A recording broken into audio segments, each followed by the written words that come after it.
Oke, Rara, nanti minggu kemarin kita nggak jadi ketemu. Ini aja ya, minggu ini kapan kamu bisanya? Saya sekarang ada sih, nanti saya masuk studio sama hari Kamis dan Jumat. Nanti kita kejadian aja ya. Sama hari ini, besok sama Jumat sepertinya bisa. Nah, oke. Nanti ajak teman-teman yang lainnya yang mau ini ya, asistensi ya. Nah, kita kan udah ini ya, sudah di ujung semester. Minggu depan sudah yang terakhir ya kuliahnya. Jadi sebenarnya saya harap laporan proposal itu sudah beres semua ya. Kalian kan tinggal mengikuti panduan. Kemudian panduan itu diikuti saja seperti yang Rara lakukan. Ya, Rara sudah ini kali ya, sudah ini ya, sudah melengkapi semua bab sama teman-teman yang lain juga ya. Jangan lupa semua bab ya, bab 1, 2, dan 3 dalam file Word gitu ya. Kemudian digabungkan semua ya, bab 1 dan 2, 3 itu, kemudian nanti dilengkapi dengan covernya, lalu ada daftar isi ya, catat ya, kemudian ada daftar tabel di awal ya, setelah daftar isi, kemudian ada daftar gambar juga ya. Jadi setiap tabel dan gambar yang ada di masing-masing bab itu nanti dicatat gitu ya. Pencatatannya nanti berdasarkan babnya saja gitu ya. Misalnya tabel 1.1 di bab 1 ya, tabel 2.1 di bab 2. Demikian juga dengan gambar gitu ya. Disamakan aja notasinya, gambar 1.1 di bab 1 gitu aja ya.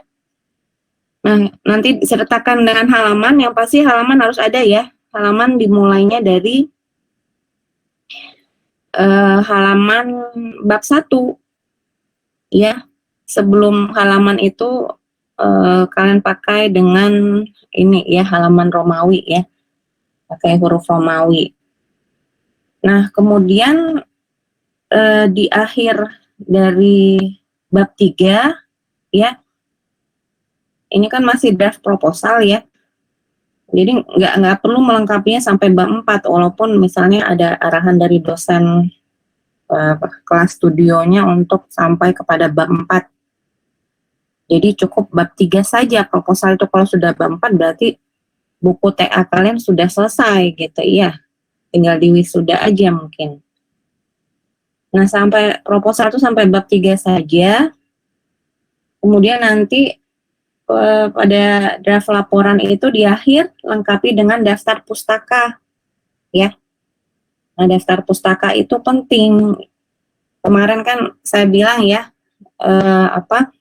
lengkapi referensi atau literatur dari semua buku ya yang Anda baca yang terkait dengan desain interior dan arsitektur ya. Kemudian lengkapi juga dari artikel-artikel penelitian yang terkini gitu ya, bisa Anda ambil dari dosen-dosen ya ada di prodi interior ya. Anda atau kalian tinggal mencarinya di Google Scholar ya. Google Scholar itu atau ini dari jurnal ID pustaka kalau bisa sebanyak-banyaknya ya, karena di bab 1 dan di bab 2 itu pasti banyak yang disitasi.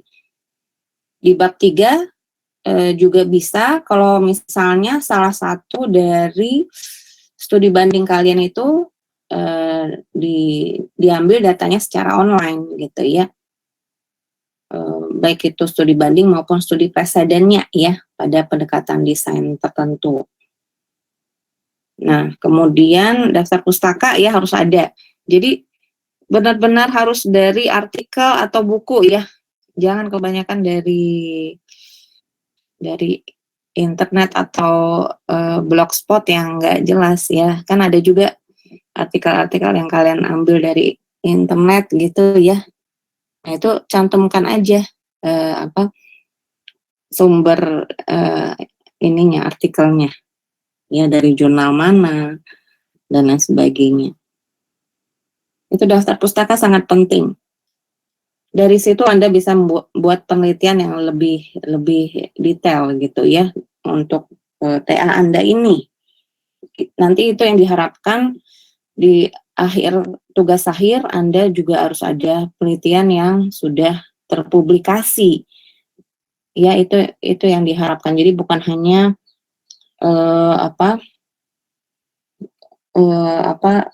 tulisan tugas akhir kalian yang ada di ini ya, di library-nya Telu gitu ya. Itu saya rasa sih rangkuman saja, mungkin Anda pernah lihat ya dari TA cutting kemarin ya. Jadi mereka hanya membuat rangkuman dari TA gitu ya. Jadi itu basicnya bukan penelitian yang benar-benar penelitian. Anda kan sekarang ambil mata kuliah PDI juga ya, nah itu bisa belajar seperti apa. Sebenarnya yang kita lakukan ini juga proses dari penelitian itu sendiri ya, mencari data, ya, metode mencari datanya, lalu metode analisisnya, lalu sampai kepada rangkuman dan kesimpulannya, sebatas itu ya. Nah kalau di TA nanti kan lanjut ke dalam desainnya, seperti itu. Nah, jadi Anda bisa membuat dari sekarang riset Anda mengenai TA Anda masing-masing ya. Spesifiknya apakah terkait dengan project ataukah elemen-elemen di dalam interior project Anda gitu ya, itu silahkan ditentukan sendiri. Nah, kemudian setelah daftar pustaka, kalian lampirkan apapun itu ya, aturan, kemudian hasil wawancara, hasil kuesioner yang memang merupakan bagian dari data-data yang kalian ambil gitu ya. Itu juga sangat penting ya, lampiran-lampiran itu. Jadi ini juga bukti bahwa Anda memang mengambil datanya bukan hanya sekedar hanya datang saja, observasi dan lain-lain sebagainya, tapi Anda mengkonfirmasikan apa yang Anda lihat kepada pengguna yang intens pada kasus atau proyek yang Anda pilih gitu ya. Nah itu kan kita juga harus memperhatikan kebutuhan ya, kebutuhan dan kemauan ya dari pengguna. Ya, jadi bukan hanya dari pandangan kita saja melihatnya, ya. Nah, itu penting sekali untuk merumuskan semuanya. Oke. Jadi lampiran-lampiran nanti dilengkapi seperti itu. Jadi nanti itu jadi keseruannya adalah buku proposal kalian yang bisa dikumpulkan. Nah, ini kan saya mau ngobrolin juga tentang pengumpulan ya.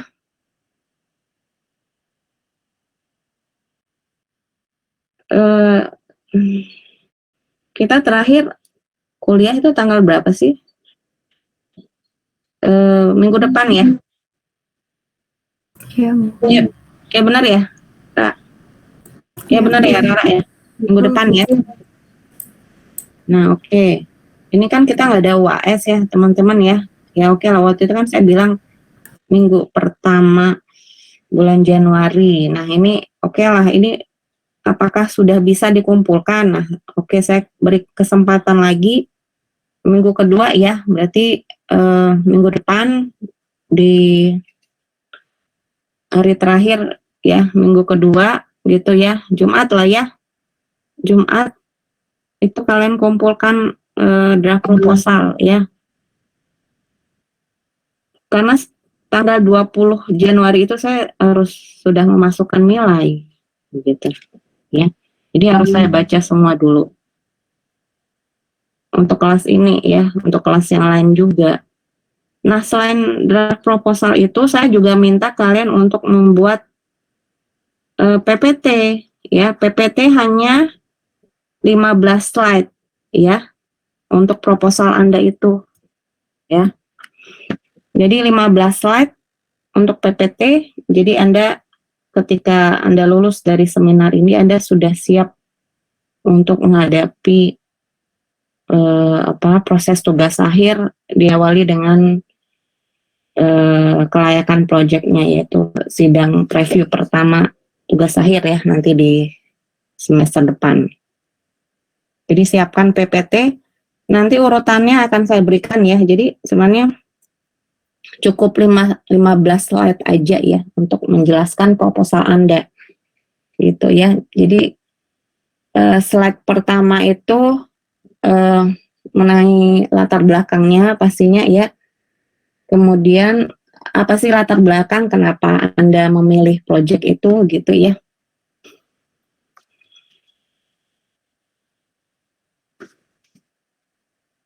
Jadi latar belakang, atau ada yang sudah buat PPT-nya? Teman-teman sudah ada yang buat PPT-nya? Ada, Bu. Adila sudah ada? Tapi 10 slide aja, Bu, buat presentasi merancang, Bu. Oh, oke, merancang. Ini nggak sampai perancangan ya, kalau seminar ya. Adila sampai perancangan ya? Sampai konsep ya? Saya, Bu, iya. Oke. Nanti bisa diperlihatkan sebentar, saya jelaskan dulu. Selain Syadila, siapa lagi yang sudah buat presentasi? Atau dari perancangan semua ya? Nah nggak apa-apa, nanti digabungkan aja ya yang lebih ini ya, yang lebih detail untuk PPT preview pertama gitu ya, nanti di tugas akhir. Jadi slide pertama itu tentang latar belakang ya. Jadi alasan Anda mengambil proyek itu apa gitu ya. Jadi bukan terkait dengan alasan pribadi, tapi terkait dengan alasan yang akan menyangkut tentang kebijakan umum gitu ya, kebutuhan masyarakat dan lain sebagainya. Nah itu Anda jelaskan gitu ya, kenapa proyek ini Anda angkat gitu. Nah itu jelaskan latar belakangnya ya.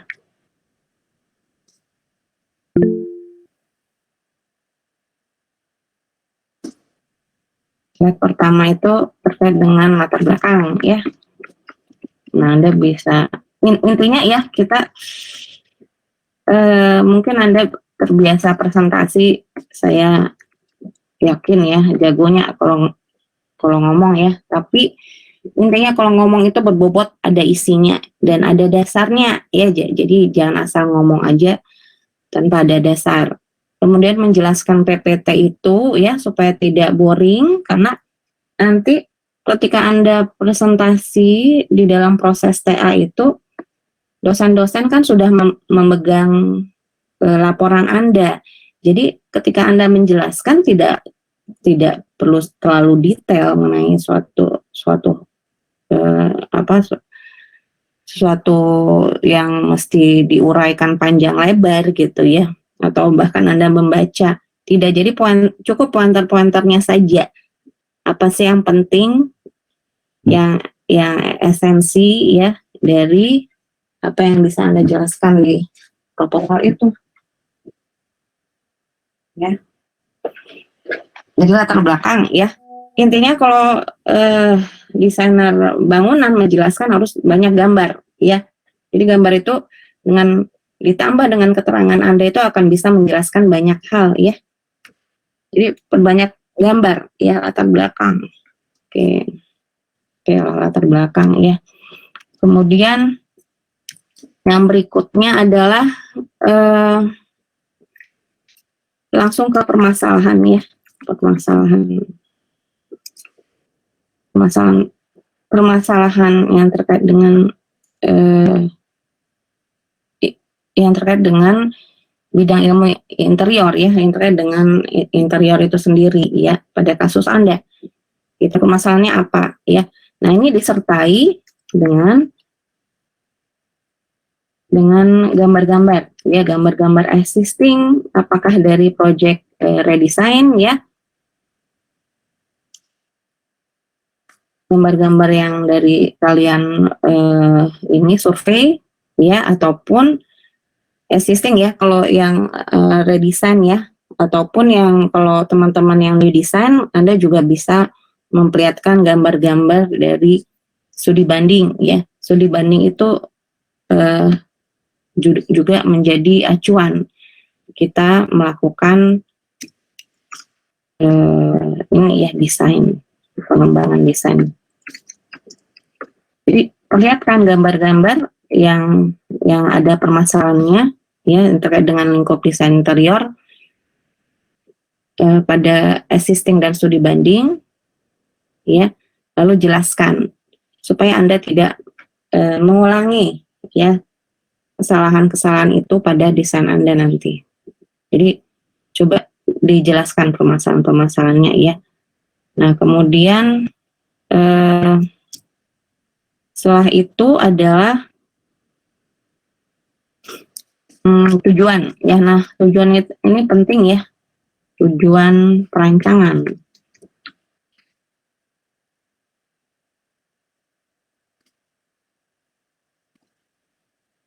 Ini yang penting-penting di setiap bab, ya, dan sasarannya gitu, ya. Tujuan perancangan Anda apa? Nah, untuk lebih jelasnya dan supaya Anda langsung tepat sasaran pada apa yang Anda maksud, tujuan ini kan menggambarkan hasil akhir perancangan Anda, ya. Jadi tujuan perancangan Anda apa? Itu jelaskan lewat pendekatan desain yang akan Anda capai dalam desain masing-masing. Seperti apa pendekatan desainnya gitu. Jadi merancang proyek apa dengan pendekatan desain tertentu itu sebenarnya sudah suatu tujuan desain, ya.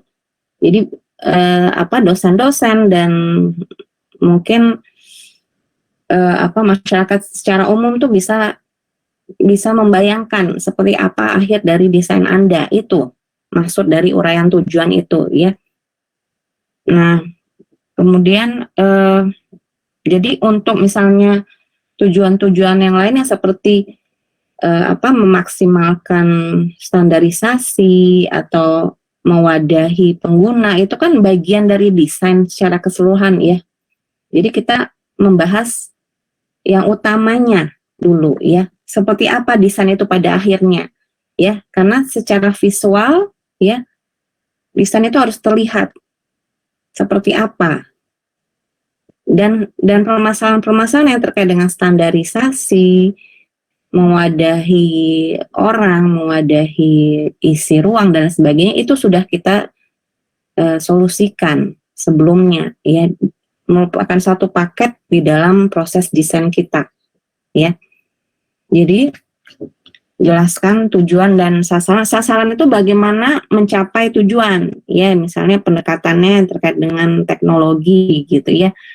Sasarannya yaitu pengolahan elemen-elemen interior yang terkait dengan teknologi itu, seperti apa pengolahannya, implementasinya, bahkan penempatan posisinya dan lain sebagainya, itu seperti apa sih terkait dengan pendekatan teknologi ini. Nah, jelaskan di situ. Jadi sasaran perancangan itu bukan orang-orangnya, ya.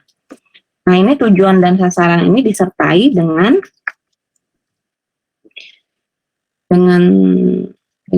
studi image, ya. Studi image atau yang kalian sebut itu apa sih? Pencapaian suasana. Nah, itu sebenarnya di laporan nggak ada, ya. Itu Anda capai ada tuh pencapaian suasana, ada di bab 4. Sebenarnya itu sudah kita bicarakan di dalam tujuan perancangan. Kita udah mengarahkan desain kita ke sana. Jadi tujuan perancangan itu berisi ide dan gagasan kalian tentang desain kalian masing-masing, ya. Ketika kita sudah menyelami kasus kita dan studi banding serta dan permasalahan-permasalahannya masing-masing serta potensinya, kita pasti ada gagasan atau ide, ya. Kalian kan calon desainer semua, ya. pastinya sudah ada ide atau gagasan mengenai desain Anda tersebut. Nah, itu nggak masalah, tuangkan ke dalam tujuan perancangan Anda gitu ya. Jadi tujuan dan sasaran perancangan itu disertai dengan studi image ya, terkait dengan bagaimana suasana akhir yang diharapkan. Nah, itu kan. Nah, itu bagaimana suasana akhir yang Anda harapkan sesuai dengan tujuan Anda. Oke. Oh ya, jadi ini jelas sekali untuk langkah-langkahnya. Ini baru 3 slide ya. Nah, slide berikutnya adalah terkait dengan setelah tujuan apa tuh? Metode. Apa, Kak? Apa, Lala? Metode. Oh, oke, metode. Nah, metode silahkan. Karena mau dijelaskan ya, metode perancangan. Tapi metode itu metode perancangan, silahkan. Ya, metode perancangan.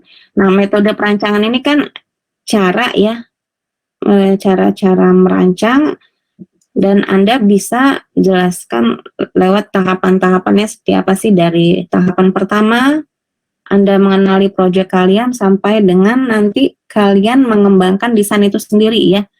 Jadi tahapan pertama kita mengenali proyek, ketika itu lanjut ke tahapan pengumpulan data dan lain sebagainya. Jadi metode perancangan itu tidak hanya berhenti pada pengumpulan data saja, tapi berlanjut kepada pengembangan desain itu sendiri. Setelah mengumpulkan data ini diapakan gitu ya. Nah, kemudian dianalisis pastinya, lalu dibuat rumusan programmingnya dan lain sebagainya, sehingga menjadi bahan dasar kita untuk mengembangkan desain itu sendiri. Nah, tahapan di dalam pengembangan desain itu juga ada gitu ya. Seperti apa Anda mendesain sekarang di Studio 5 masing-masing ya. Memulainya dari apa ketika mendesain layout itu? Memulainya dari bagaimana gitu ya, melihat banyak referensi kah dari studi preseden yang Anda pilih gitu ya, atau membuat beberapa alternatif dari gambaran layout itu ya, membuatnya secara manual ya, beberapa alternatif baru nanti dituangkan ke dalam program gambar kerja gitu ya. Lalu setelah layout apalagi supaya memudahkan kalian untuk bisa membuat gambar kerja yang lainnya. Nah, itu kan tahapannya berdasarkan cara kalian masing-masing ya. Nah, itu seperti apa itu bisa dijelaskan gitu ya. Dari tahap pengumpulan data, analisis, perumusan analisisnya, sampai dengan pengembangan desain. Nah, metode perancangan ini buat dalam bentuk diagram aja ya. Dan itu hanya butuh 1 slide saja menjelaskannya. Metode diagram, metode perancangan ya, dibuat dalam diagram.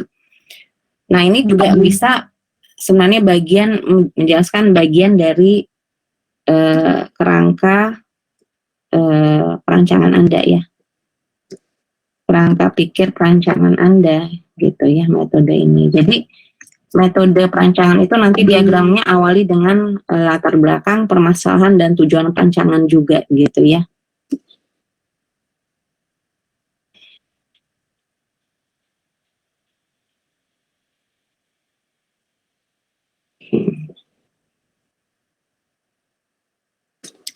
Jadi itu semuanya buat dalam bentuk diagram. Oke. Atau nanti Anda bisa samakan dengan kerangka pikir perancangan, tapi lebih dibuat luas lah ya, seperti apa sih, mind mapping. Tapi mind mapping itu kan tidak ada awal dan akhirnya ya. Nah, kalau bisa metode perancangan ini dibuat seperti apa awal dan akhirnya gitu, proses dari awal, tahapan awal sampai dengan tahapan akhir, sampai dengan desain Anda itu keluar sesuai dengan pendekatan desainnya seperti itu ya. Jadi metode perancangan di slide 4. Oke, nah setelah itu apa? Setelah itu adalah literatur. Nah, literatur ini jadikan literatur ya.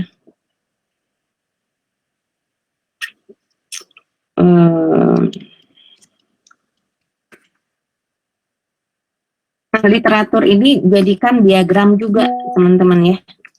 Ini udah slide yang kelima ya. Nah, masih banyak lah. Menjelaskan studi banding. Nah, literatur dan standarisasi pada bab 2 ya. Anda jelaskan dalam satu diagram ya. Bisa nggak? Nah, saya tantang Anda ya. Jadi menguraikannya dalam pointer tapi dibuatkan diagram gitu ya. Apa yang penting dari literatur Anda itu? Ya. Dari oke, definisi nggak usah diuraikan gitu ya. Dosen bisa membacanya di laporan. Kategorisasi mungkin ya. Jadi apa yang menjadi proyek Anda, kategorisasinya di bagian mana gitu ya. Tapi yang inti-intinya aja, yang pointer-pointernya saja, lalu setelah kategorisasi itu turunannya adalah standarisasi. Ya, kategorisasi dari proyek Anda, ya, dia pada kategorisasi yang mana, lalu turunannya adalah standarisasi, ya, standarisasi dari proyek Anda itu sendiri. Nah, keluarkan standarisasi yang sesuai dengan laporan Anda itu, ya, sesuai dengan aturan pemerintah, sesuai dengan standarisasinya, tapi nanti kelompokkan berdasarkan proyek Anda ya, kelompokkan berdasarkan ruang-ruang utama pada proyek Anda. Nah, itu coba buat diagramnya juga gitu ya. Literatur satu slide saja Anda jelaskan. Gitu, literatur dan standarisasi. Oke. Nah, setelah itu apa? Setelah itu jangan pendekatan dulu ya, pendekatan nanti di akhir. Setelah itu Anda menjelaskan ini aja, studi banding langsung ya, atau deskripsi project ya. Studi banding dulu lah ya, studi banding. Studi banding pertama ya, jelaskan kondisi existing ya.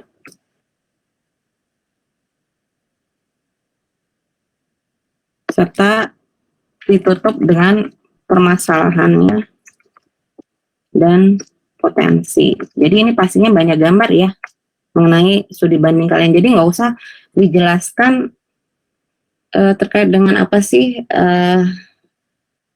office hour-nya lah, lokasinya, itu nggak usah ya. Dosen bisa membacanya di laporan. Tapi apa sih yang penting-penting dari studi banding ini? Jadi jelaskan existing-nya seperti apa, ya, gambaran awal existing-nya bagaimana dari proyek Anda, pastinya per kegiatan, per ruang-ruang utama yang ada pada proyek Anda itu saja ya. Jadi jangan kemana-mana ya. Jadi jelaskan dulu kegiatannya apa saja, lalu bagaimana pengaruhnya terhadap ruang-ruang yang utama pada dan pendukung pada proyek Anda. Ya, itu diuraikan dalam existing, dan itu pastinya banyak gambar-gambar yang Anda bisa jelaskan ya.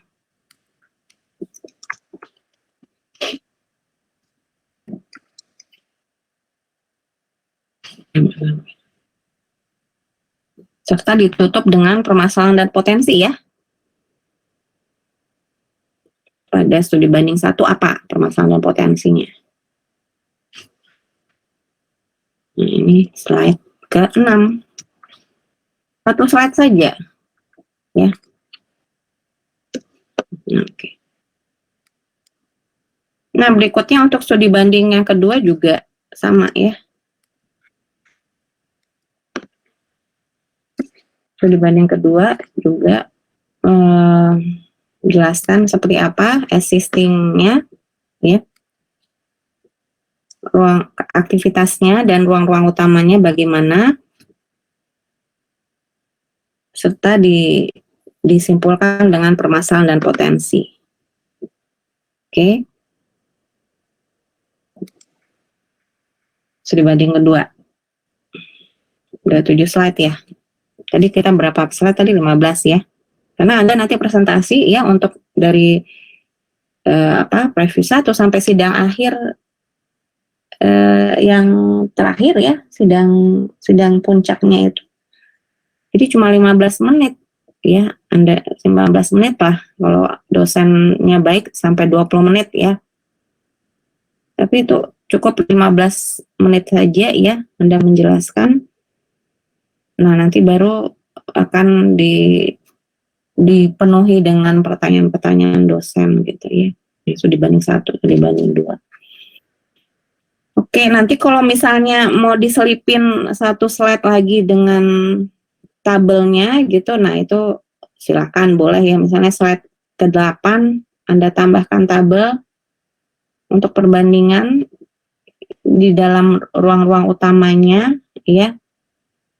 Itu silakan gitu ya.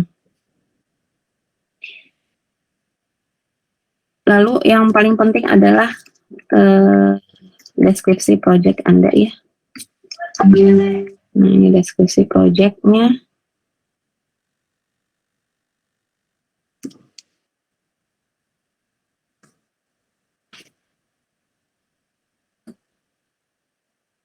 Kalau yang redesign pasti disertai dengan gambar-gambar existing ya. Nah, kalau yang new design ya, kalau yang new design, jadi apapun itu yang ada di laporan nggak usah Anda penuhi semua di PPT ini ya. Kalau yang new design gitu Anda jelaskan saja seperti apa set plan-nya, serta disertai dengan ini ya posisi denah ya, bagaimana di set plan itu, kemudian karakter gambar kerjanya, analisis bangunan dan set plan lah ya intinya ya. Kalau memang sudah diajari di Studio 5 ya, dan itu menurut saya penting ya, karena nanti seperti apa analisis bangunan ya, bangunan baru itu ya, dan bagaimana pengaruh eksternal terhadap interior Anda itu nantinya akan disesuaikan dengan desain Anda itu sendiri gitu ya. Nah, itu penting untuk deskripsi project ya. Disertai dengan gambar-gambar existing dan analisis lah ya, analisis.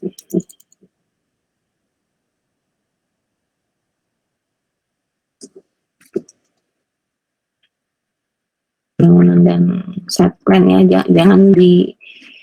jangan dipisahkan gitu ya, analisis set plan aja, analisis bangunan aja. Sebenarnya itu kedua hal itu saling mempengaruhi ya, karena kita kan khusus interior ya. Set plan ini pasti terkait dengan eksternalitas ya, seperti apa kondisi luarnya ya, lingkungan alamnya, lingkungan manusianya ya, semuanya itu bagaimana mempengaruhi interior yang akan kalian desain. Jadi menganalisisnya satu paket gitu ya, bangunan dan set plan gitu, seperti itu. Gambaran sisi kemudian analisis bangunan existing ya.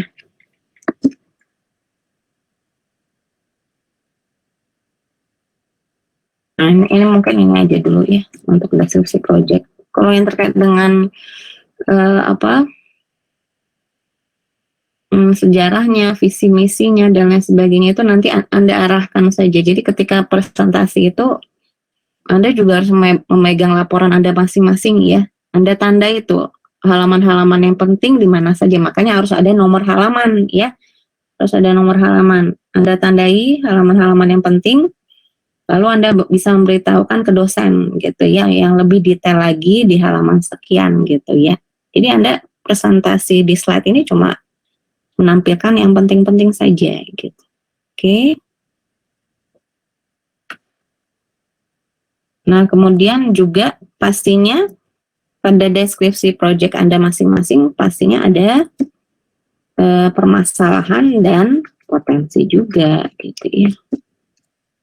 Nah, ini diuraikan di akhir.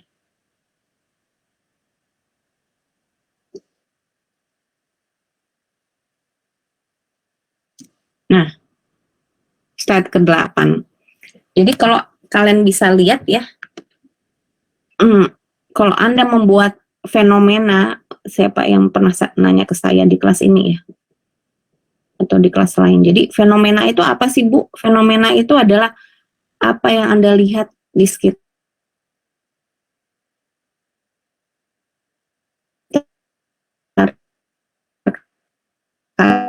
kalian itu ya, luas gitu ya, macam itu semuanya pasti akan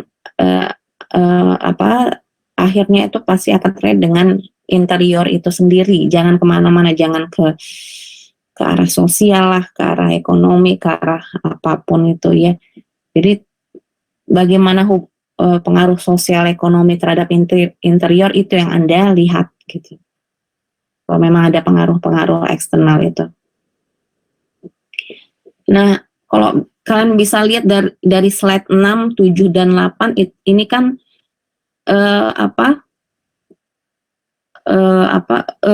kesimpulannya itu kan ada permasalahan dan potensi ya. Nah, ini yang sebenarnya bisa kalian tarik benang merahnya gitu ya, pada fenomena yang Anda jelaskan di latar belakang gitu. Latar belakang terkait dengan fenomena fakta pada proyek Anda. Jadi Anda menguraikan latar belakang itu kan dari ini, dari studi banding 1, dari studi banding 2, dari proyek Anda itu sendiri. Apa sih yang menjadi permasalahan dan potensinya? Nah, pastikan karena ini proyeknya sama, ya studi banding Anda mencari studi banding dengan kriteria yang sama dengan proyek Anda ya.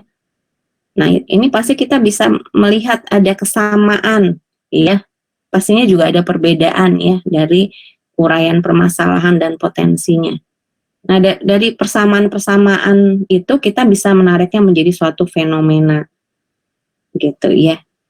Nah, itu sebenarnya makanya saya ketika di seminar ini kita nggak bisa membuat bab 1 ya atau bab pendahuluan itu tanpa menguraikan apa dulu yang menjadi proyek kita gitu ya. Apa sih proyek kita? Kemudian apa saja studi bandingnya gitu, apa yang bisa kita bandingkan dengan proyek kita itu. Kita nggak bisa membuat latar belakang kalau kita belum tahu kasusnya sendiri seperti apa. Ya. Nah, kalau sudah paham, ini kan sudah di akhir, sudah tahu studi banding pertama itu bagaimana kondisinya, serta permasalahan potensinya seperti apa, studi banding kedua bagaimana kondisinya dan permasalahan dan potensinya bagaimana, demikian juga dengan proyek kita gitu ya. Nah, itu kita tarik lagi ke depan, ya. Itulah yang menjadi fenomena dan fakta yang terkait dengan proyek kalian masing-masing gitu. Ya, tarik lagi ke latar belakang gitu ya. Nah, oke. Ini slide ke-8 ya. Kemudian setelah 8 atau nanti mungkin studi banding butuh 2 slide gitu ya. Deskripsi project juga butuh 2 slide. Nah, nanti disesuaikan aja, intinya sampai 15 slide saja ya. Nah, deskripsi project ya. Nah, setelah itu apa? Setelah itu baru kita masuk ke pendekatan ya. Pendekatan desain. Nah, ini kan ada ya di bab 2.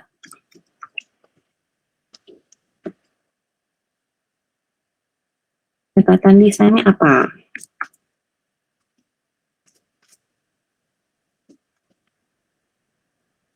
Nah, ini jelaskan lewat teori-teori pendukungnya ya. Teori-teori pendukungnya. disertai gambar-gambar lah, dengan gambar atau diagram gitu.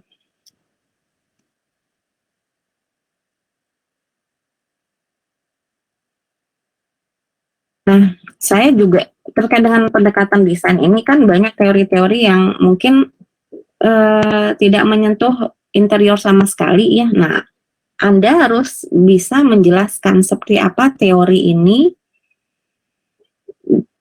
kaitannya dengan interior gitu ya. Misalnya pendekatan teknologi gitu ya, atau yang lain lah, pendekatan apa ya, sama sebenarnya mau pendekatan teknologi, budaya dan lain sebagainya ya, karena pastinya teknologi, budaya, apalagi sih perilaku gitu ya yang biasa Anda pilih, apalagi ataupun teori-teori yang terkait dengan analogi gitu ya, metafora dan lain sebagainya. Pastinya pendekatan ini nanti akan dikaitkan dengan konteks project Anda itu sendiri ya. Seperti apa projectnya, lokasinya, dan lain sebagainya gitu ya. Nah, nanti kaitkan pendekatan desain ini dengan interior ya. Jadi ketika semua itu sudah dikaitkan ya dengan project dan lokasinya, pastinya kita juga melihat interior itu kan terdiri dari banyak elemen ya. Nah, bagaimana hubungan elemen-elemen itu terhadap implementasinya nanti ya di dalam lingkup pendekatan desain ini. Nah, itu yang harus bisa kalian jelaskan gitu ya. Kaitan atau hubungan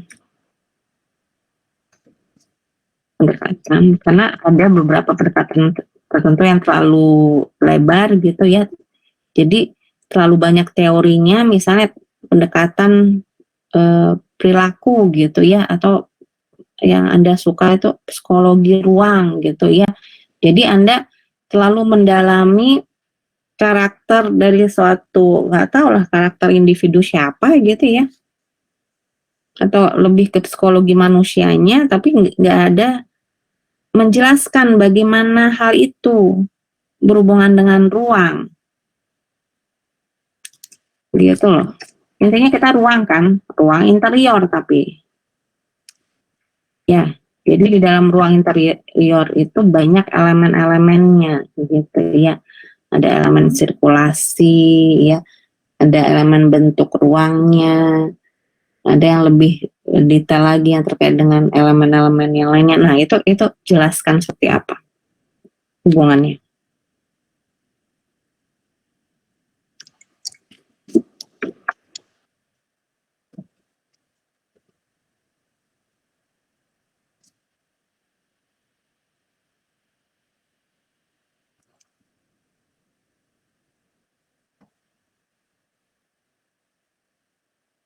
Oke. Ya, ini yang penting karena kalau nggak dikaitkan dengan interior, Anda menjelaskan atau menguraikan pendekatan desain itu terlalu abstrak, Anda juga nggak akan mengerti gitu ya. Jadi ya sudah, tinggal memang tinggal memenuhi apa yang jadi isian di dalam laporan itu saja gitu loh. Jadi saya nggak tahu bagaimana menarik benang merah dari pendekatan ini ke dalam desain saya. Nah, itu kebanyakan masalah yang kalian jumpai ya. Jadi pendekatan desain ini ya seperti fenomena tadi ya. Kalau saya di Studio 5 ya, saya ajarkan seperti itu. Jadi studi banding 1, studi banding 2 sama deskripsi project saya kan tadi ada permasalahan dan potensi. Nah, itu bisa ditarik menjadi fenomena dan fakta di latar belakang tadi ya, di slide 6, 7, dan 8 ya, permasalahan dan potensinya. Dan juga bisa ditarik ke bawah ke arah pendekatan desain. Kan pendekatan desain itu kan sebenarnya konsep besar kita ya konsep besarnya gitu. Ya jangan bingung ya, nanti ada tema lagi Bu, ada konsep implementasi. Jadi jangan bingung karena semuanya pasti akan saling terkait gitu ya. Jadi dari permasalahan dan potensi saya di studi banding 1, 2 dan proyek saya sendiri, saya bisa juga menarik benang merah ke arah pendekatan desain itu. Karena pendekatan desain itu ya, konsep besarnya itu merupakan bagian dari solusi desain saya ya. Ingat ya, ini perancangan based on problems gitu ya. Jadi kita harus mencari solusinya seperti apa. Bukan hanya solusi dari permasalahan, tapi juga bagian dari pengembangan desain. Makanya potensi-potensi itu juga penting gitu ya. Jadi bukan hanya permasalahan saja, tapi ada potensinya gitu. Ide atau potensi atau referensi dari studi banding dan yang lainnya itu bisa menjadi ide dan gagasan kita juga. Jadi itu pasti ada benang merahnya ke pendekatan desain yang kita akan implementasikan gitu ya. Nah itulah cari benang merahnya. Jadi jangan ketika menentukan pendekatan desain itu jangan asal-asal saja gitu ya. Jadi maunya saya, oh ya psikologi kayaknya menarik nih, tapi psikologinya tidak membahas ke arah interior gitu ya. Ingat ya, Anda desain ini kan ruang publik ya, ruang publik atau fasilitas publik yang bisa diterima oleh semua orang. Jadi jangan mendekati kebutuhan atau karakter dari individu gitu ya. Kecuali kalau misalnya komunitas atau kelompok masyarakat yang fasilitas yang akan kalian desain itu misalnya mewakili kelompok-kelompok tertentu, misalnya apa gitu ya. Misalnya lansia, anak-anak, ini dengan kebutuhan khususnya misalnya ya, atau apalah, atau misalnya ada pengelompokan masyarakat berdasarkan bidang kerja gitu ya. Nah itu juga menarik gitu. Tapi lihat sebagai kebutuhan bersama ya, bukan kebutuhan individu yang terkait dengan kebutuhan atau keinginan individu terkait dengan karakter tertentu, tidak gitu ya. Jadi lihatnya secara umum ya, seperti itu. Jadi coba itu nanti semua hal itu dikaitkan ya, pendekatan desain dan lain sebagainya. Nah ini menarik sebenarnya ya, sebenarnya menarik untuk digali. Nah kemudian ya, ketika pada studio 5 ini sebenarnya Anda bisa latihan eksekusi desainnya di sini ya, eksplorasinya bisa banyak di sini. Nah ketika Anda merasa pendekatan desain Anda kurang cocok ya, Anda belum terlalu mendalami, nah nanti di dalam proses TA pendekatan desain ini sebenarnya bisa berubah ya, sesuai dengan arahan pembimbing kalian masing-masing nanti. Ini bisa berubah. Tapi kalau misalnya itu tidak berubah, Anda sudah yakin punya dasar yang kuat gitu, dan pengembangan desainnya juga sudah bagus gitu ya. Nah itu sebenarnya bisa dipertahankan sebenarnya, dan TA Anda tinggal menajamkan, mencari suatu yang sifatnya inovasi tadi ya. Jadi ingat ya, studio 5 dan TA itu harus ada inovasinya. Dan Anda harus banyak belajar lagi. Jadi proses itu jangan lagi nanti diajarkan hal-hal yang sifatnya teknis yang biasa Anda temui di studio. Harusnya itu tidak diajari lagi ya, yang terkait dengan bagaimana sih metode survei, bagaimana sih metode analisis. Nah itu ya, bagaimana sih metode penggambaran gambar kerja. Nah ini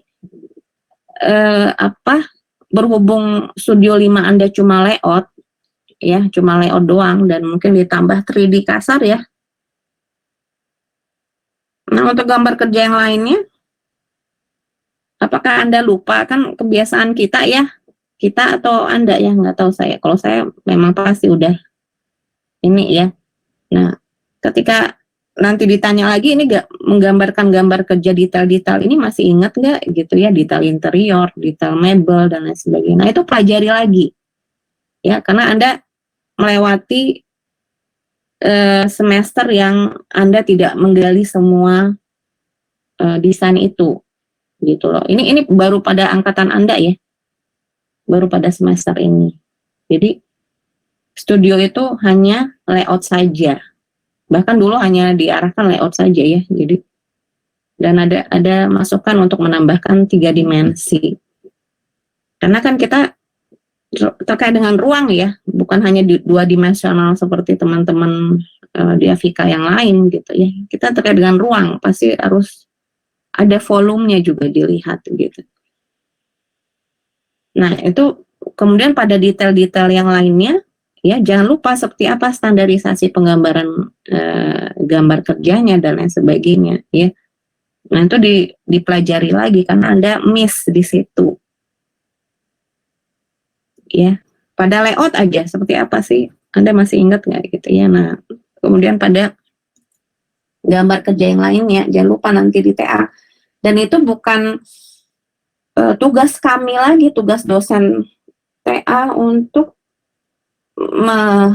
mengarahkan kalian. Anda belajar sendiri. Intinya dalam Studio 5 dan TA itu adalah bagaimana Anda bisa menggali potensi kebaruan dalam desain Anda, itu sih intinya ya. Bagaimana kita bisa merancang sesuatu yang berbeda, unik dari yang sudah ada di sekitar kita gitu. Nah itu tantangannya ya. Jadi bukan mengulang pola-pola yang sudah ada. Nah, belajar di situ ya. Belajar banyak di situ. Makanya kita butuh banyak referensi. Itulah gunanya referensi dari studi banding ya, referensi dari studi preseden dan apapun yang kalian lihat di sekitar Anda itu. Ya. Oke, paham ya? Jadi pendekatan desain ini coba bisa dijelaskan bagaimana turunannya dan kaitannya dengan ruang interior itu sendiri gitu ya, jelaskan. Nah lalu di slide yang ke-10 itu Anda jelaskanlah studi preseden ya, studi presedennya apa saja ya.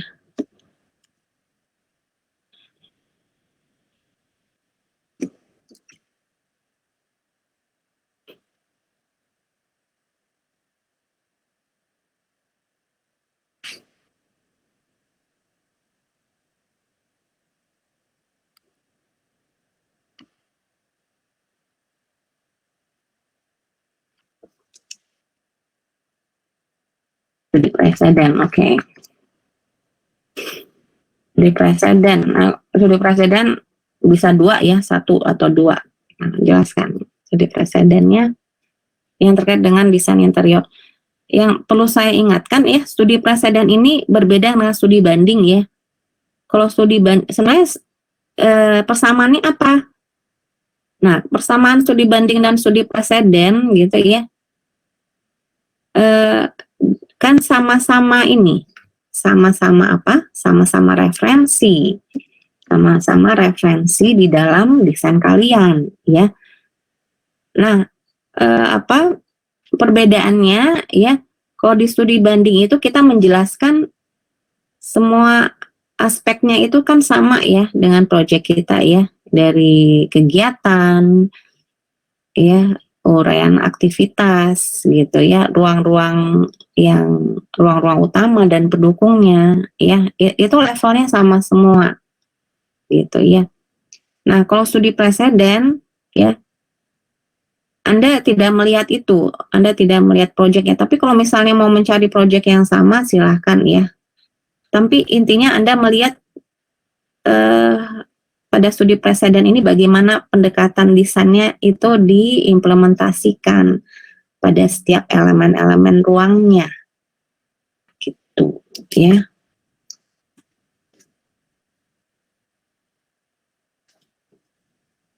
Jadi kalau menurut saya ya, ketika Anda mencari studi preseden itu berbeda dari proyek Anda, itu tidak masalah, tapi ada beberapa dosen yang tidak setuju gitu ya. ya Anda cari lagi lah sesuai dengan proyek Anda gitu ya. Kalau misalnya sesuai dengan proyek Anda, nah mungkin akan lebih baik lagi gitu. Tapi menurut saya kalau Anda menemukan studi presiden yang berbeda dengan proyek Anda, tapi Anda mengerti bagaimana implementasi pendekatannya pada elemen-elemen interiornya, nah itu sebenarnya lebih baik gitu ya. Ataupun bahkan juga ini ya, sama baiknya dengan Anda mendapatkan proyek yang sama untuk menjelaskan studi presiden ini gitu. Jadi slide yang ke-10 adalah studi presiden. Oke, paham ya?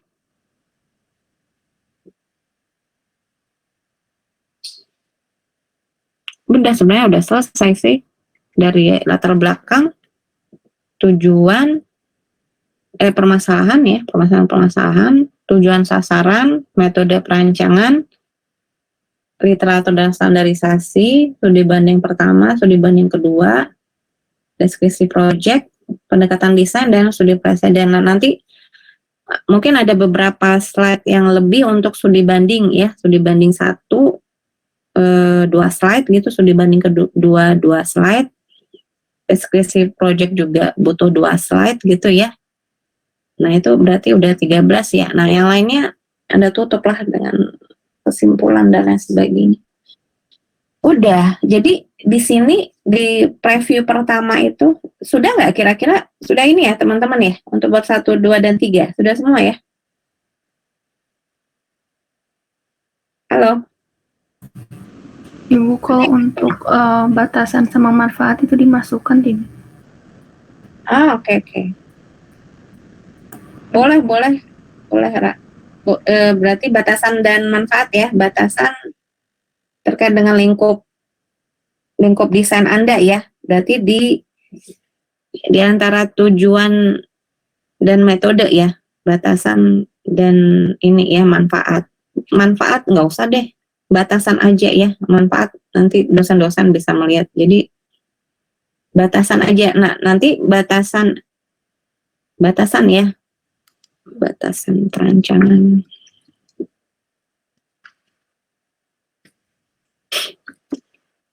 Apalagi Ra dan teman-teman, yang penting apa lagi?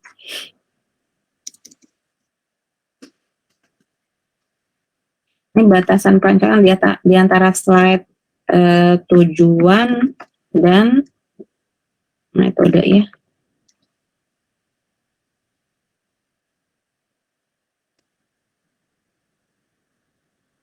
Jadi kalau yang existing, yang redesign, maksudnya yang redesign, teman-teman yang redesign, untuk batasan ini ya, Anda jangan uraian yang di laporan yang Anda jelaskan, tapi Anda jelaskan melalui layout ya, layout atau gambar kerja ya, potongan atau tampak yang membatasi di area mana saja yang akan Anda desain gitu ya. Karena kan Anda membatasi diri dari permasalahan-permasalahan yang ada ya, pastinya ya, dengan luasan 1000 meter persegi. Jadi disertai dengan jadi nanti layout atau gambar kerja itu Anda arsir gitu di bagian mana saja yang akan Anda desain. Nah itu lebih menjelaskan ya dibandingkan hanya uraian kata-kata saja.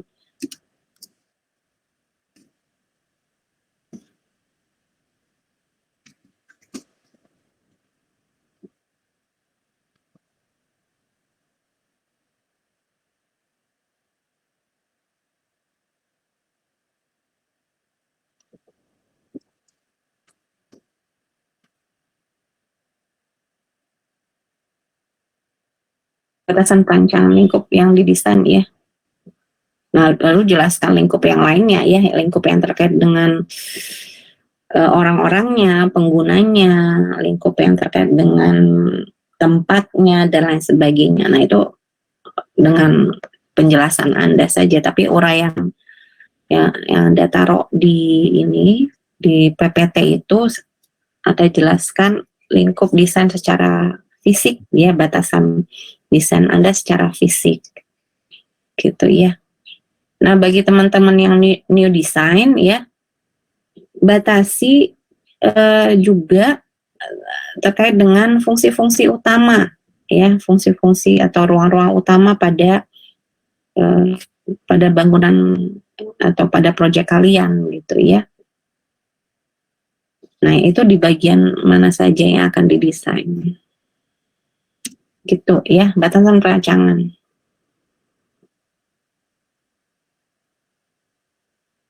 Oke. Nah, apalagi teman-teman? Sudah ya? Nanti Ibu, kalau untuk format PT-nya itu kayak general aja 16:9 atau pakai A3 ya, Bu? PPT Iya, Bu, ukurannya yang 16:9 atau mengikuti merancang menggunakan A3. untuk PPT nggak ada aturannya sih, nggak ada aturannya. Terserah kalian, ini kan terserah kreativitas kalian mau buatnya seperti apa ya. Untuk PPT ya, PowerPoint ini ya. Tapi mungkin nanti diawali dengan cover ya, cover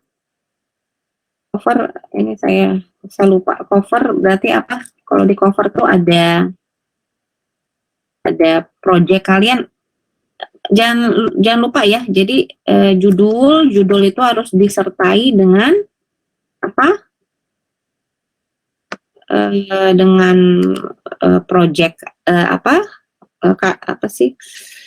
Project kalian ya,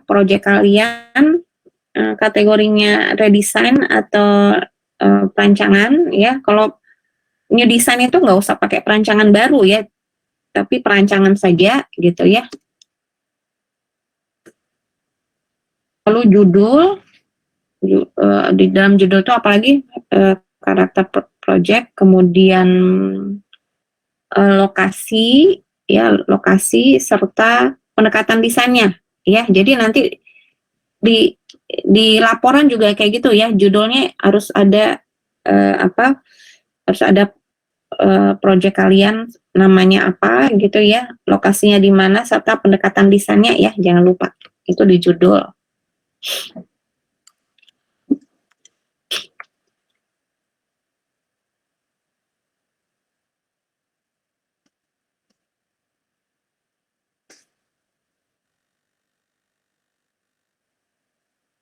Kemudian di cover itu kan juga ada nama Anda.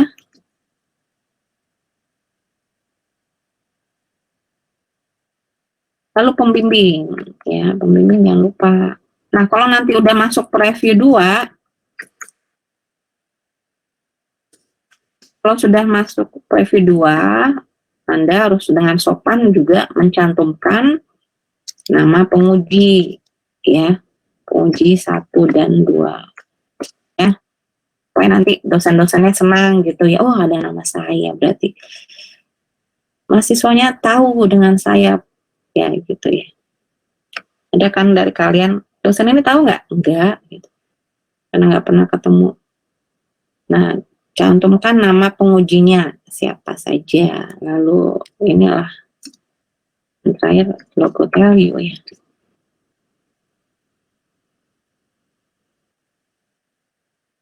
Oke, itu aja. Jadi standar ininya, dan teman-teman PPT-nya ya ini sesuai dengan kreativitas Anda aja. Yang penting menjelaskan setiap slide itu di dalam pointer semua gitu ya. Pointer saja semua. Dan sertai dengan gambar-gambar. Kita kan desainer ya, desainer. Jadi gambar itu sebenarnya bisa menjelaskan segala hal tanpa Anda harus ini gitu ya, menjelaskannya juga. Tapi dengan penjelasan Anda itu akan lebih lengkap lagi. Gitu, gambar-gambar itu semua. Ya. Oke. Oke, paham ya?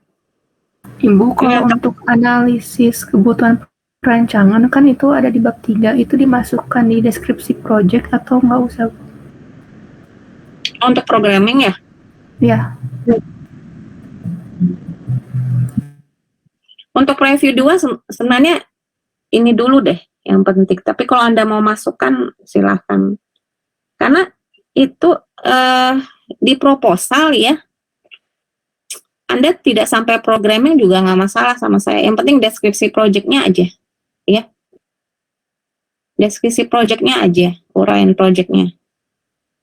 Nanti untuk kebutuhan perancangannya, uraian analisis perancangannya, untuk kebutuhannya dan lain sebagainya gitu. Itu nanti di preview 2. Kalau di preview 1 ini hanya kelayakan project Anda aja ya. Seperti apa Anda memahami project Anda ini sendiri. Sebenarnya itu yang dilihat ya. Layak atau tidaknya Anda bisa membawa project ini di TA itu. Nah, di bagian ini juga Anda tidak perlu menjelaskan itu tadi ya, kebutuhan ruang untuk desainnya, untuk perancangannya, programmingnya, bahkan sampai konsep itu tidak perlu ya. Di luaran ini, di luaran proposal ini ya, programming di bab 3 itu tidak saya ini kan gitu ya, apa mau kalian cantumkan silahkan ya dari studio 5, tapi itu nggak jadi penilaian saya. Karena bisa jadi nanti di dalam proses TA Anda itu bisa berubah semuanya. Berubahnya bukan berubah secara total gitu ya, tapi sifatnya pastinya menyempurnakan ya, menyempurnakan kalau bisa. Ya, tapi itu nanti kita serahkan prosesnya di TA Anda masing-masing. Gitu. Jadi bab 3 itu cukup sampai dengan deskripsi project saja. Serta apa sih yang jadi permasalahan dan potensinya, itu saja. Ya. Pastinya di deskripsi project ini kan untuk teman-teman yang redesign ada uraian aktivitas atau kegiatan yang existing ya. Gitu. Kalau untuk yang new design, kebutuhan ruangnya nggak usah dulu, itu kan sudah dijelaskan lewat ininya ya, lewat studi banding dan lain sebagainya. Itu kebutuhan ruang dan lain sebagainya di dalam programming itu sebenarnya tidak saya anjurkan untuk ditaruh di proposal, tapi kalau Anda mau menaruhnya silakan. Dan untuk di PPT-nya nggak usah aja, ini sebenarnya udah cukup. Ya, nanti untuk melengkapinya jadi 15 slide, Anda tambahkan aja uraian yang lebih banyak pastinya pada studi banding dan deskripsi project ya. Studi banding 1, studi banding 2, deskripsi project itu udah nambah misalnya 3 slide lagi. Nah, itu udah cukup 15 slide ya nggak sih? Ya kan, ini udah 10, batasan perancangan tadi ditambahkan. Dengan cover itu udah 15 slide sudah. Jadi Anda tidak menjelaskan uraian yang panjang lebar seperti paragraf gitu, tidak. Jadi udah cukup pointer dan Anda udah siap untuk masuk ke preview 1. Nanti preview 2-nya uraian-uraian yang ini tetap ya, nanti untuk preview 2 tetap dari latar belakang ya, tetap dari latar belakang permasalahan, tujuan juga, mungkin metode di skip sama literatur. Uraian studi banding tetap butuh ya, sama deskripsi project. Pendekatan desain juga wajib ditayangkan sama studi presidennya, batasan juga ya. Sama nanti ditambahkan kebutuhan ruang dan programming tadi, serta pastinya sampai preview 2 itu desain itu harus sudah keluar ya, sampai dengan layoutnya gitu ya, seperti Studio 5 kalian sekarang. Itu di preview 2. Jadi untuk programming kalau bisa dijadikan beberapa slide serta konsep ya, konsep implementasi, penjelasan tema dan konsep implementasi itu nanti harus bisa dijelaskan per ruang-ruang utama ya, konsep-konsep itu ya. Jadi jangan dijelaskan lewat elemen, Jadi setiap ruang itu kan implementasinya beda-beda ya, walaupun ada pola-pola yang diulang-ulang. Jadi itu jelaskan lewat ruang-ruang utamanya.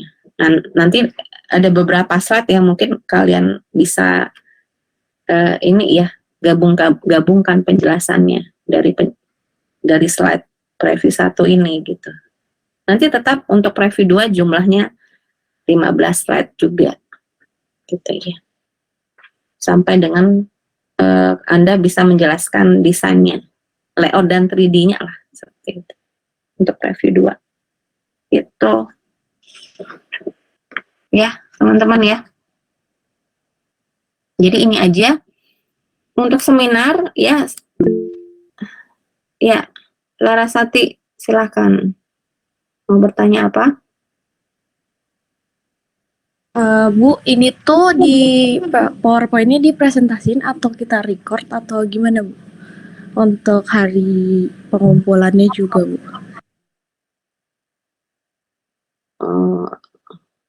Anda buat PPT-nya aja, nggak usah direcord. Ya, buat PPT-nya aja sesuai dengan urutan ini. Mau direcord gitu, nggak usah. Nanti aja Anda hadapi sendiri nanti di TA ya. Lebih enak nanti ngadapinya langsung dengan dosen ya, presentasinya. Jadi ini hanya butuh PPT-nya saja. Jadi output dari seminar itu adalah laporan dan PPT serta nanti penilaian tugas-tugas kelompok dan individu yang sudah kita sepakati dari awal semester itu lengkapi saja lah dari sekarang, nanti masuk menjadi penilaian ya. Oh, baik, Bu. Kalau untuk tugas-tugas kelompok itu kan ada yang jadi pengerjaannya secara individu. Itu dikumpulin individu tuh nggak apa-apa, Bu? Karena pengerjaannya individu. Nggak apa-apa. Baik, Bu. Terima kasih. Asalkan ingat aja ya tugasnya dulu apa saja, kan sudah berulang kali saya bilang ya. Saya ingatkan ya, ayo tugas setiap minggu gitu ya, bikin apa resume ya untuk setiap perkuliahan. Lalu ada lagi itu individu ya, ada lagi tugas untuk mengumpulkan referensi buku-buku. Lalu yang tugas yang kemarin apa, yang teori-teori ya, yang sudah saya kelompokkan juga. Nah, sebenarnya tugas-tugas itu nanti berguna untuk kalian mengisi laporan kalian ini gitu ya, laporan proposal kalian ini, karena itu akumulasinya untuk laporan itu. Jadi semuanya harap membuatnya ya. Jadi siapa tahu nanti ketika TA kepakai gitu ya tugas-tugas itu. Oke? Baik, Bu. Terima kasih. Iya, sama-sama. Ada lagi yang mau bertanya? Ibu mau bertanya, Bu, di bagian cover itu ada nama dosen pembimbing, itu dikosongin dulu atau gimana ya, Bu? Soalnya belum dipakai. Oh iya benar, Galuh. Ya keinginan kamu aja lah dosennya sih. Berarti yang dipilih dulu ya, Bu? Yang diajukan dulu. Siapa pembimbing 1 dan 2? Kira-kira siapa gitu ya, itu kan mimpi kita ya. Nggak mimpi sih, emang nggak ini juga gitu. Siapa tahu kalian dapat salah satunya atau salah dua-duanya dapat gitu ya.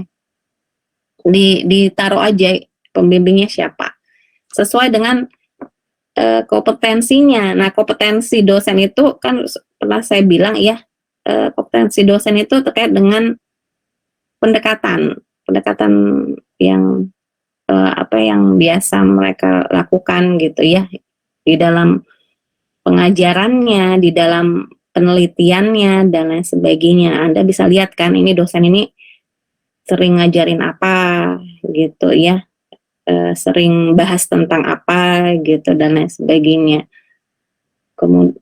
Jadi kompetensi dosen itu bukan berdasarkan proyeknya kan, bisa Bapak ini sering mendesain hotel nih, sebenarnya bisa sih gitu ya, bisa berdasarkan proyek itu, tapi yang ya karena ini terkait dengan bidang akademis ya, harusnya berdasarkan ininya ya, apa sih yang biasa dia dia dosen itu kan biasanya menyampaikan ke kalian itu ada dasarnya ya, ada teorinya dan lain sebagainya. Nah, dasar dan teori itu banyaknya di pendekatan desain gitu ya, atau pada proyek-proyek tertentu juga bisa sih.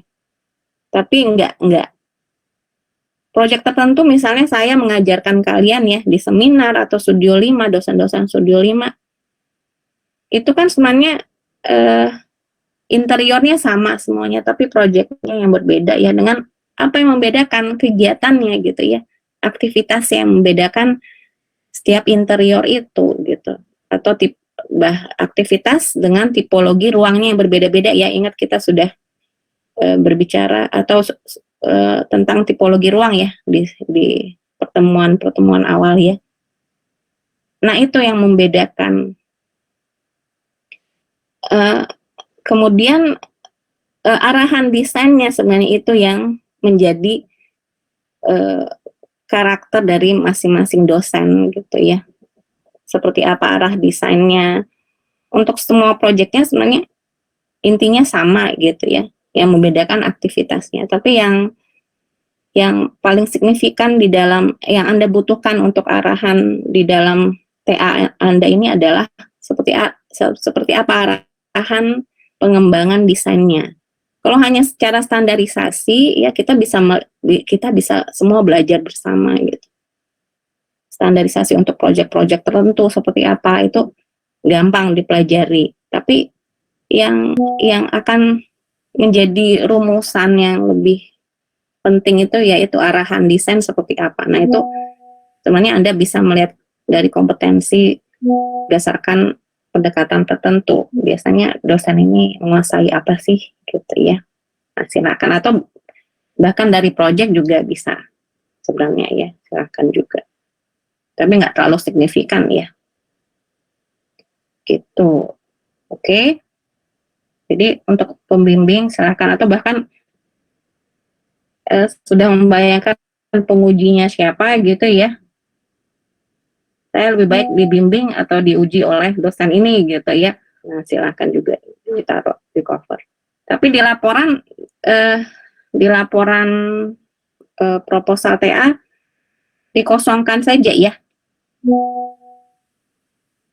Pembimbing itu ya, di PPT ini aja, terserah kalian ya. Oke. Baik. Ada lagi yang mau bertanya? Silakan. Jadi mudah-mudahan proposalnya sudah ini semua ya, sudah jadi semua, walaupun intinya dari panduan yang saya berikan semuanya sudah harus terisi ya, walaupun belum terlalu detail ya, karena ini kan masih luaran dari seminar ini masih berupa draft ya, draft proposal ya. Ingat ini proposal masih, walaupun kita sudah melengkapinya sampai dengan bab 3 dan jangan juga sampai dengan bab 4, walaupun Bu saya sudah ada konsepnya, bahkan semua gambar kerjanya sudah saya buat gitu ya. Itu nanti silakan Anda lanjutkan lagi di tugas akhir ya. Nah, ini cukup apa yang sudah saya arahkan di sini, cukup itu saja, lengkapi ya, dan itu akan jadi penilaian akhir dari seminar ini. Mudah-mudahan bagus ya, karena ini juga SKS-nya 3 ya. Mudah-mudahan ini dari basic ini cukup bagus. Nah, lalu Anda kembangkan lagi. Jadi draft proposal ini masih terbuka untuk terus dilengkapi, disempurnakan gitu ya teman-teman ya. Apakah terkait dengan data-datanya ya, kelengkapan datanya, kelengkapan analisis dan lain sebagainya, itu yang pastinya akan dibutuhkan ya. Anda nanti rumuskan lagi dengan dosen pembimbing TA Anda nanti ya. Jadi jangan hanya puas ketika oh ya saya sudah selesai proposal saya dan tidak akan saya inikan lagi, tidak akan saya lanjutkan lagi, saya hanya lanjut ke gambar kerja saja. Tidak ya. Jadi kalau bisa ya, ajak dosen-dosen Anda untuk melihat proposal Anda, untuk membacanya dari bab 1 sampai dengan bab 3, karena Kadang ada dosen-dosen yang sudah tinggal terima saja ya, kamu sudah buat proposal kan, ya sudah, kita tinggal melanjutkan ke desain. Misalnya Anda cukup mendiskusikan proposal ini dengan dosen yang satunya lagi gitu. Enggak. Ingat ya, semua dosen di prodi interior itu basicnya desain semua ya. Basicnya desain semua, dan juga semuanya sudah S2, berarti sudah pengalaman juga dalam menulis tesis. Jadi basicnya juga ada risetnya juga. Jadi tidak ada dosen yang khusus menulis, khusus mendesain.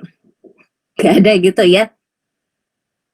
Ada yang suka mengelompokkan kayak gitu ya. Jadi yang khusus mendesain ini tidak melihat tulisannya. Padahal tulisan itu juga penting ya, bagian dari proses desain itu sendiri. Ketika disuruh mendesain juga desainnya nanti yang kalian lakukan juga, kalau tidak melihat dari proses awal itu jadi kebingungan ya, percaya sama saya.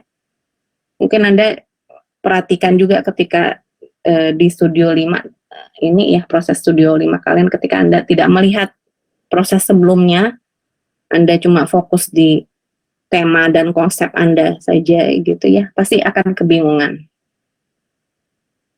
Ya. Oke ya. Jadi seperti itu, semua dosen bisa mengarahkan kalian, silakan bimbingan dari sekarang juga dengan calon-calon dosen Anda semua itu silakan ya. Saya mengarahkan sampai di sini saja, tapi nanti di proposal kalian tuh saya akan beri komentar ya, beberapa hal ya. Nanti Anda tinggal lihat saja. Nanti ini ketua kelasnya siapa sih kemarin? Ini ya, siapa? Siapa Galuh? Gazi. Nah, Gazi mana? Gazi ada nggak? Gazi nggak ada. Bapak Gazi tidak ada, tiduran mungkin ya. Nah, nanti tolong diingatkan sama Gazi untuk pengumpulan semua tugas akhir itu, semua tugas ya, tugas akhir seminar ini di Google Drive ya, di Google Drive. Nanti buat folder khusus untuk semua pengumpulan, atau di folder kalian aja masing-masing. Terserah kalian ya, gimana. Nanti supaya saya gampang nyarinya. Ya.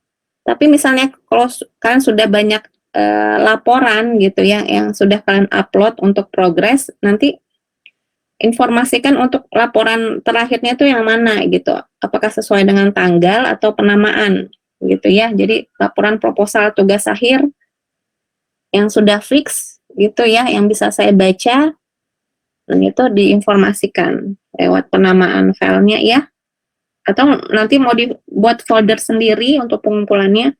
Jadi kita mengumpulkannya di Google Drive saja ya, nggak usah di LMS, karena khawatir nanti LMS sering error, jadi di Google Drive saja. Oke. Minggu depan berarti ya, bisa minggu depan tanggal 6 atau bagaimana? Nanti PPT-nya baru setelah itu. Tanggal 13 ya Bu berarti. Apanya, Galuh? PPT-nya? Yang dikumpulin itu jadinya Jumat minggu depan di minggu ke-16 atau gimana? Oh, di minggu ke-16 ya. Minggu ke-16 berarti tanggal berapa? 13 kalau di tanggal. Oh iya, benar-benar 13 ya. Itu udah minggu ke-16 ya, Galuh ya? Iya Bu, minggu terakhir. Oh ya, sudah. Oke. Oke. PPT-nya bisa sekaligus ya? Bisa ya, teman-teman ya. Kalian ngumpulin studio kapan? Studio 5 kapan? Minggu 16 juga, Bu. Bisa nggak berbarengan atau pusing? Studio 5-nya kapan? Tanggal berapa? Belum tahu, Bu, tapi di minggu 16. Oh, belum tahu ya.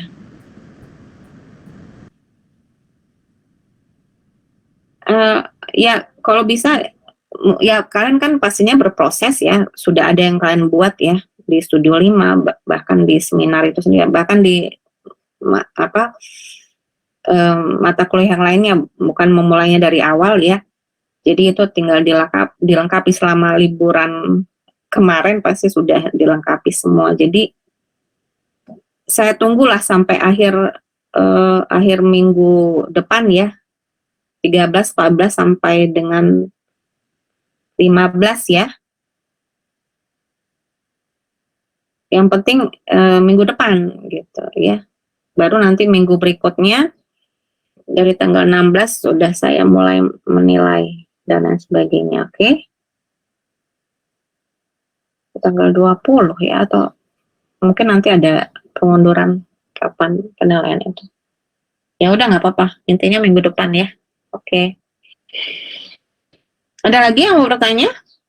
Berarti nanti laporannya berbarengan dengan PPT-nya ya, nggak usah terpisah-pisah, karena kan PPT-nya cuma 15 slide saja. Kan nggak sulit ya. Ada lagi yang mau bertanya? Sudah ya, sudah jelas ya. Nanti tinggal dikumpulkan di Google Drive semuanya ya. Dan nanti beri nama untuk laporan akhirnya seperti apa ya, sama PPT-nya nanti digabungin. Intinya nanti bab 1, 2, 3-nya sudah digabungkan semua ya, dengan halaman, tadi saya bilang, ada cover, ada daftar isi, ada daftar tabel, ada daftar gambar, ya, bab 1, 2, 3, serta terakhir, di akhir bab 3 itu ada daftar pustaka, dan lampiran, jangan lupa, lampiran wawancara, kuesioner, dan lain sebagainya, ya. Gitu. Nah, saya juga ada nggak kalau untuk apa sih yang untuk ngetes plagiarisme itu di Google kalian bisa dapatkan gratis nggak? Ticket ataupun Turnitin, kan bisa ngetes laporan kalian nggak? Berapa persen gitu similarity-nya ataupun plagiarismenya. Itu nanti coba dicari ya, Ticket atau Turnitin yang gratis ya.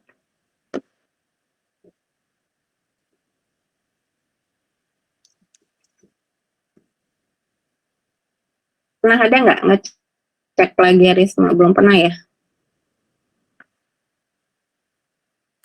Di mata kuliah penelitian mungkin? Biasanya ada Bu yang online, tapi ada yang drag file gitu, ada yang per paragraf. Per satu laporan bisa nggak ya? Biasanya dibatasi Bu. Dibatasi ya? Kalau di draftnya iya. Waktu itu pernah 3 kali draft gitu, draft file. Nah iya, kalau bisa nanti ini ya, sebentar ya. Nah, udah kelihatan nggak sharing saya? Sudah Bu. Yang penting kan kita itu sudah gitu ya. Nah, yang ini saya yang punya ticket. Penting kan yang banyak referensi dan citasinya itu di bab 1 dan bab 2 ya. Nah, kalau bisa yang Anda cek plagiarisme tiket saya, jadi nanti ada folder. Ini karena langganan dari Telu. Nah, ketika Anda buat Anda nemu yang gratisan itu apakah seperti ini, saya kurang tahu ya. Jadi nanti hasil tiketnya seperti ini gitu. Ini nanti tinggal di-upload aja atau mereka nanti yang bantu ya atau gimana. Jadi ini tinggal di-upload file gitu di bagian ini. Nah, tinggal kita choose-nya di sini gitu. Di sini semuanya. Tinggal dipilih. Nah, hasilnya seperti ini. Nah, ini dari artikel jurnal gitu ya. Nah, ini total similarity atau kesamaan dengan yang dengan artikel dan buku lain yang beredar di internet itu adalah sebesar 14%. Nah, ini ditandainnya seperti ini teman-teman gitu ya. Di highlight gitu ya. Ada beberapa yang sama gitu. Nah, ini sampai satu paragraf yang sama. Ya, tapi kita lihat juga dari beberapa paragraf ini apakah ada ininya, sumbernya, ya, sumber seperti ini, page and haul gitu. Nah, berarti kan, berarti dia memang mengcopy paste apa yang menjadi uraian utamanya, lalu diberikan sumber. Nah, yang lainnya Anda bisa memakai metode parafrase yang sudah saya jelaskan ya, di materi ya, dan itu sudah saya berikan juga materinya. Jadi parafrase itu merubah pola kalimat yang kita baca sebagai referensi itu. Tapi tetap idenya ya, idenya itu kan kita dapatkan dari orang lain ya. Jadi hasil dari parafrase paragraf atau apa yang kita baca itu tetap mencantumkan sumber atau sitasi ya dari orang yang dari sumber yang kita baca tersebut gitu ya. Nah, ini yang di highlight ini berarti sama gitu ya.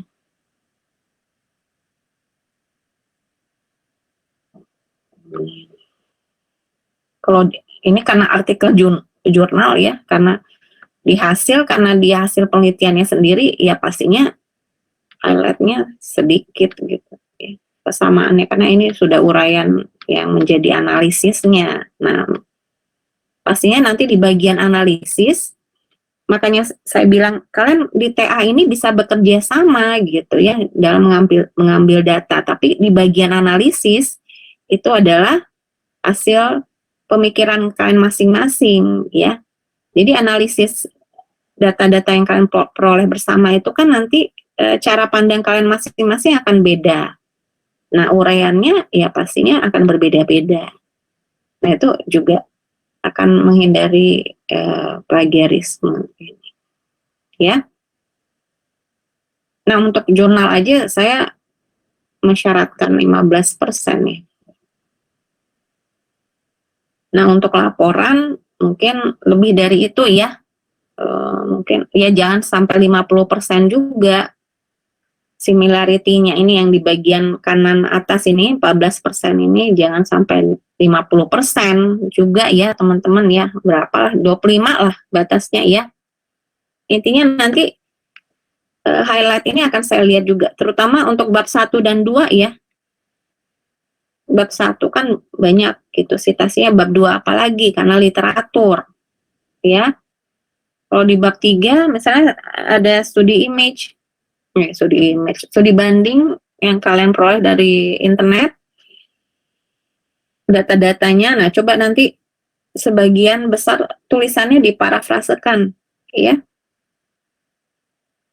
Analisisnya ya dari kalian sendiri menguraikannya. Oke, nah seperti ini teman-teman. Ya. Turnitin saya nggak tahu bagaimana.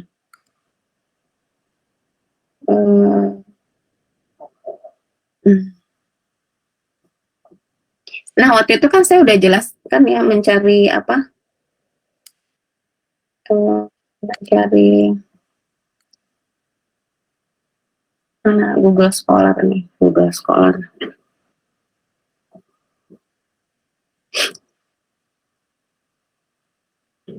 Nah,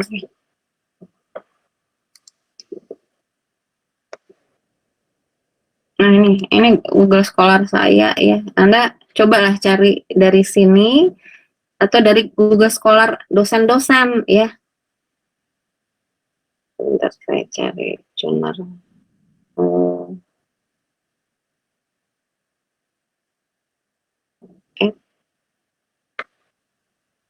Following.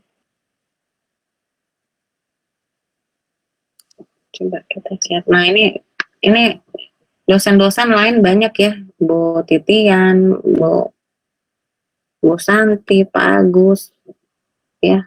Coba cari yang lainnya ya. Ini juga ini ke saya tuh banyak juga. Atau Anda bisa cari dari jurnal gitu ya.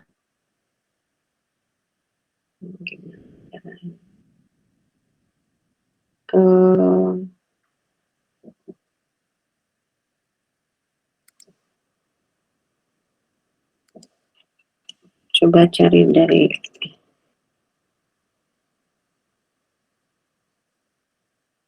Anda bisa cari dari jurnal juga, ini gimana carinya ya? Lupa saya. Add ya. Oh, ini add juga bisa. Nah, ini banyak dosen-dosen, Anda juga bisa ngelihat dari sini. Ya.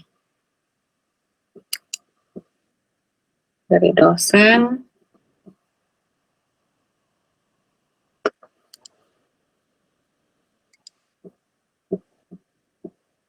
Nah, melihat artikel itu ya, Anda bisa nanti mengkelompokkannya berdasarkan project ya. Ada beberapa dosen ya yang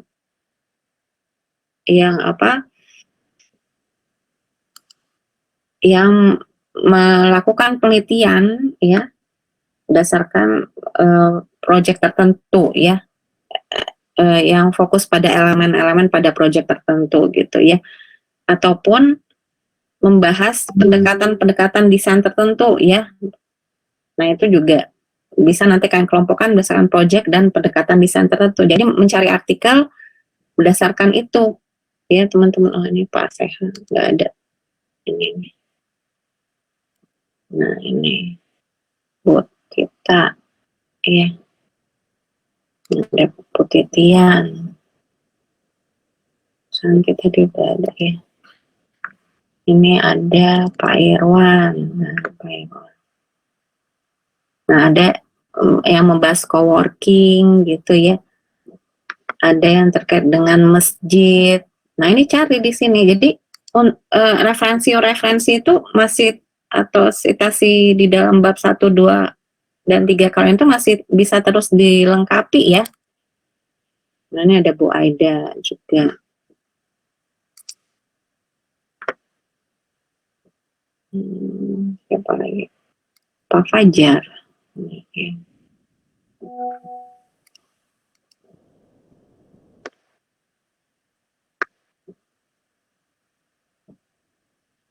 Ini ada dosen LB juga, nah kan bisa lihat. Jadi cobalah citasi ya, dosen-dosennya disitasi semua gitu ya, artikel-artikelnya. Jadi banyak. Kalian ini kan artikel seperti yang saya contohkan tadi kan sebenarnya cuma berapa sih lembarnya, 11-15 halaman ya. Jadi Anda bisa mencari definisi dari sini. Ini kan artikel itu kan terdiri dari latar belakang, teori juga. Nah, teori-teori ini bisa kalian pakai gitu ya. Ada metode penelitian, oke lah ini nggak usah ya. Hasilnya seperti apa. Nah, ini intinya kan kalian akan lebih banyak membaca terkait dengan latar belakang dan rangka teori ini gitu ya. Nah, coba dicari. Jadi coba belajar cara membaca cepat ya, supaya kalian juga bisa membaca banyak hal gitu ya. Nanti ketika Anda berargumen atau presentasi pada proses TA itu nanti Anda berbicara itu banyak dasar gitu ya. Nah, itu sebenarnya yang diharapkan. Oke. Nah, ini Bu Opi. Ini sebenarnya uraian tugas sekolah dosen ini selain penelitian yang sudah pernah mereka lakukan juga banyak dari e-proceedingnya TA ya, e-proceedingnya dari bersama dengan mahasiswa TA yang lain dengan nama pertama ya mahasiswa itu sendiri gitu ya. Nah, itu juga kalian bisa lihat gitu. Atau ambil dari jurnal ya tadi. Kok saya nggak bisa lihat ya jurnal. Jurnalnya gimana cara melihatnya? Saya ada di sini saya. Oke, udah jam 10. Ada lagi yang mau bertanya? Kira-kira? Sorry. Ada yang lagi yang mau bertanya? Minggu depan kan tinggal terakhir ya pertemuan kita ya. Sekalian pengumpulan. Jadi kalau bisa ada ada beberapa orang yang presentasi ya, yang sudah buat PPT-nya juga. Nah, dan sekaligus nanti saya lihat laporannya gitu ya, minggu depan ya, untuk minggu depan. Oke. Ada lagi yang mau bertanya? Kira-kira? Ada? Ini dicatat ya. Semuanya ya. Nanti akan saya berikan ini. Nggak ada ya? Nggak ada lagi yang mau bertanya? Oke, sudah ya. Kita ketemu minggu depan.